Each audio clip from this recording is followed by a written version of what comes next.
अभी अब मैं जो आपको बताने जा रहा हूं दैट इज आयनिक इक्विलिब्रियम में सबसे इंपॉर्टेंट और सबसे एमिनेंट है, that is what you call as ionisation of weak electrolyte, commonly called as Ostwald dilution law.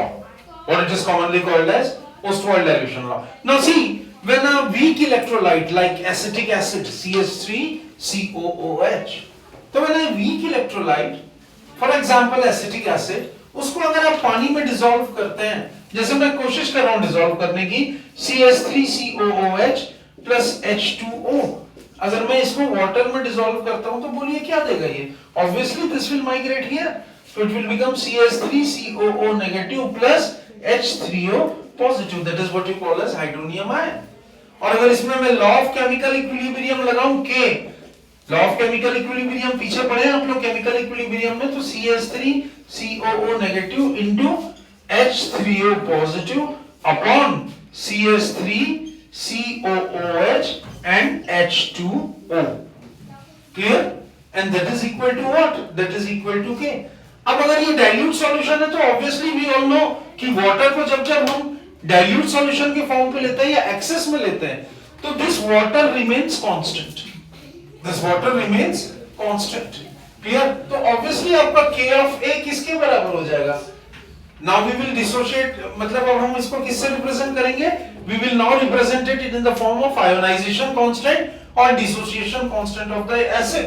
तो डिसोसिएशन कांस्टेंट और ionization constant of an acid K of A किसके बराबर हो गई है? CH3COO negative into H3O positive hydronium ion upon CH3COO, जैसा मैंने आपको बताया था H. Clear? Because water remains now constant. Clear?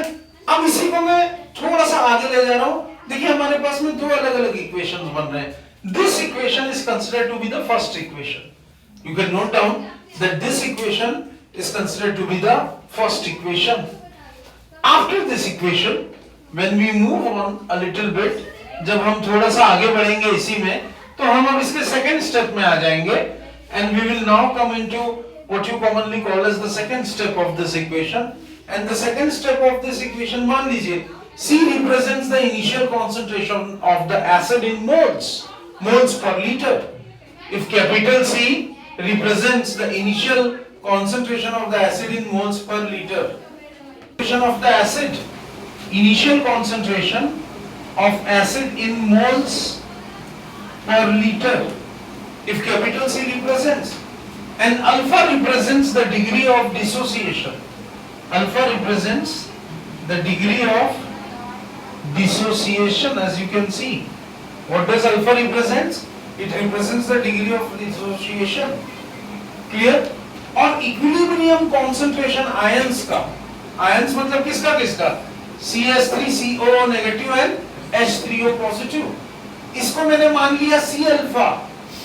और अनडिसोशिएटेड एसिटिक एसिड, इसको मैंने क्या माना? This is considered as C alpha.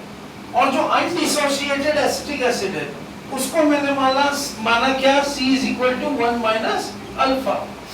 तो हमारे पास में ये रिएक्शन था.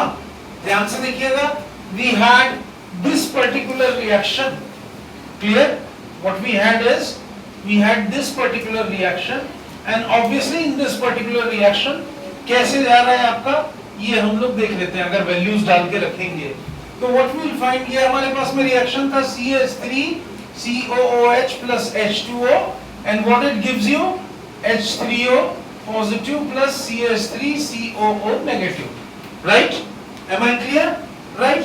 मान लीजिए इसका concentration मैंने initial concentration क्या माना? C माना. और इसका initial concentration मैंने क्या लिया? 0. और इसका भी initial concentration मैंने क्या लिया? 0 लिया. इसका initial, ये तो constant था, तो इसका initial concentration क्या लिया? Capital C. इसका इनिशियल कंसंट्रेशन क्या लिया? 0. इसका इनिशियल हाइड्रोनियम आयन का कंसंट्रेशन क्या लिया? 0. अब कंसंट्रेशन एट इक्विलिब्रियम, ये तो इनिशियल कंसंट्रेशन था.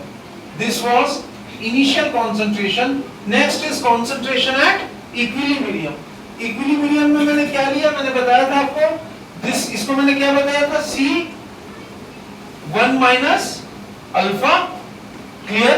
और वाटर क्योंकि कांस्टेंट है, और इसका मैंने आप लोगों को क्या बताया था, इन लोगों का कितना लेंगे हम लोग, इसका लिया सी अल्फा और इसका भी क्या लिया c alpha. You can note it down, ये दोनों का मैंने सी अल्फा लिया और इन्हीं वैल्यूज को मैं, ये जो वैल्यूज निकली है इसको इक्वेशन 1 में डालो। यहां तक समझ में आ गया, क्लियर है? इन्हीं वैल्यूज को अब आप इस फर्स्ट इक्वेशन में डालो, इस इक्वेशन में इनकी वैल्यूज डालो तो क्या निकलेगा, k of a is equal to C alpha into C alpha upon C 1 minus alpha. ये आ रहा होगा सबका, आ रहा है? तो this is equal to what, C square into alpha square, यही आ रहा है, C square into alpha square upon C 1 minus alpha upon C 1 minus alpha. और अगर इसको इक्वेट करेंगे फर्दर तो क्या हो गया, सी अल्फा स्क्वायर वो कट गया और ये क्या बचा 1 minus alpha. This you must remember, clear?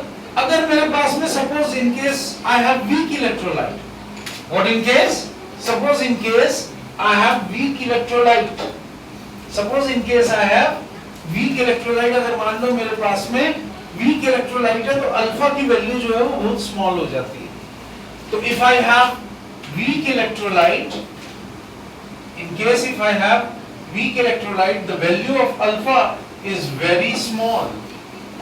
I repeat, the value of alpha is very small in case we have weak electrolyte. Clear? तो अल्फा की वैल्यू नेग्लेक्ट किया जा सकता है, neglected in comparison to 1। तो क्या होगा, 1 माइनस अल्फा हम लोग क्या मान लेंगे, 1 मान लेंगे। This 1 minus alpha is equal to 1। तो अगर ये 1 माइनस अल्फा 1 है तो ऑब्वियसली क्या हो जाएगा, ये किसके बराबर था, ये तो 1 के बराबर हो गया। तो k of a is equal to C alpha square, k of a is equal to C alpha square, और अल्फा बाहर निकाला तो alpha is equal to under root k of a upon c, and this is the final derivation for Ostwald dilution law.